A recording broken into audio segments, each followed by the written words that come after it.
El Centro Arena Multiespacio se vistió anoche de fiesta para su inauguración. Más de 100.000 metros cuadrados serán las delicias de los aficionados a las compras.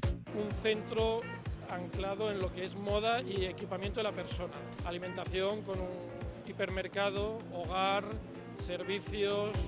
Centro que nace sin competencia en la zona y que promete ofrecer un gran servicio a los vecinos y valencianos. Un nuevo espacio con los mejores comercios de moda y complementos y con la más amplia oferta en restauración. Consideramos que en este barrio había una carencia de motores de textil. Las grandes marcas han apostado por nosotros y a partir de ahí la verdad es que fue relativamente sencillo. Una inyección positiva para esta época de crisis que dará trabajo a más de 1 millar de personas. Referente en este momento de impulso económico en una sociedad que necesita proyectos que sirvan de ejemplo a otros muchos empresarios para seguir confiando en el futuro de Valencia.